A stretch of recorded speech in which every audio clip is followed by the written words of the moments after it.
ಚಳ್ಳಕೆರೆ ನಗರದ ಕುವೆಂಪು ಆಂಗ್ಲ ಮಾಧ್ಯಮ ಪ್ರೌಢಶಾಲೆಯಲ್ಲಿ ಹೈನುಗಾರಿಕೆಯಿಂದ ಜೀವನೋಪಾಯ ಎಂಬ ಕಾರ್ಯಕ್ರಮದ ನಂದಿನಿ ಉತ್ಪನ್ನಗಳ ಮಹತ್ವ ಸಾರುವ ಚಿತ್ರಕಲೆ ಸ್ಪರ್ಧೆ ಆಯೋಜನೆ ಮಾಡಲಾಗಿತ್ತು. ಹೈನುಗಾರಿಕೆಯಿಂದ ಜೀವನೋಪಾಯ ಜಾಗೃತಿ ಕಾರ್ಯಕ್ರಮವನ್ನು ಕ್ಷೇತ್ರ ಶಿಕ್ಷಣಾಧಿಕಾರಿಯಾದ ಕೆ.ಎಸ್. ಸುರೇಶ್ ರವರು ಉದ್ಘಾಟಿಸಿ ಮಾತನಾಡಿದರು. ಹೈನುಗಾರಿಕೆ ಬಡವರ್ಗದ ರೈತಾಪಿ ವರ್ಗಕ್ಕೆ ವರದಾನವಾಗಿದ್ದು ತುಂಬ ಲಾಭದಾಯಕ ಕಸುಬಾಗಿದ್ದು ಸ್ವಾವಲಂಬನೆ ಬದುಕನ್ನು ರೂಪಿಸುತ್ತದೆ ಎಂದು ಬಿಇಒ ಕೆ.ಎಸ್. ಸುರೇಶ್ ರವರು ಹೇಳಿದರು. ವಿದ್ಯಾರ್ಥಿ ಹಾಗೂ ವಿದ್ಯಾರ್ಥಿನಿಯರು ಓದಿನ ಜೊತೆಗೆ ಸ್ವಾವಲಂಬನೆ ಬದುಕನ್ನು ರೂಪಿಸಲು ಹೈನುಗಾರಿಕೆ ಪ್ರಮುಖ ಪಾತ್ರ ವಹಿಸುತ್ತದೆ ಎಂದರು.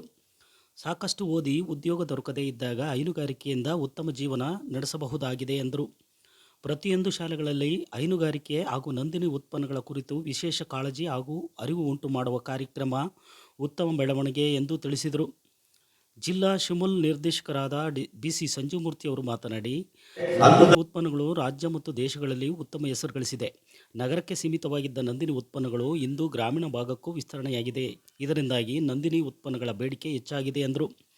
ನಂದಿನಿ ಉತ್ಪನ್ನಗಳು ಗ್ರಾಹಕರಿಗೆ ನಂಬಿಕೆಗೆ ಅರ್ಹವಾಗಿದ್ದು ಉತ್ತಮ ಗುಣಮಟ್ಟದ ಮತ್ತು ಪೌಷ್ಟಿಕಾಂಶ ದೊರೆಯುವಂಥ ಉತ್ಪನ್ನಗಳನ್ನು ತಯಾರಿಸಿ ಗ್ರಾಹಕರಿಗೆ ಒದಗಿಸುತ್ತಾ ಬರುತ್ತಿದೆ.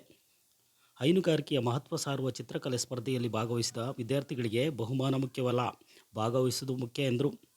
ಈ ಸಂದರ್ಭದಲ್ಲಿ ವಿದ್ಯಾರ್ಥಿಗಳಿಗೆ ಬಹುಮಾನ ವಿತರಿಸಲಾಯಿತು. ಈ ಸಂದರ್ಭದಲ್ಲಿ ಕುವೆಂಪು ಶಾಲೆಯ ಆಡಳಿತಾಧಿಕಾರಿ ತಿಪ್ಪೇಸ್ವಾಮಿ, ಶಿಕ್ಷಕರಾದ ವೆಂಕಟೇಶ್, ಶ್ರೀನಿವಾಸ್, ಶಿಕ್ಷಕಿ ರೂಪಾ ಇತರರು ಭಾಗವಹಿಸಿದ್ರು.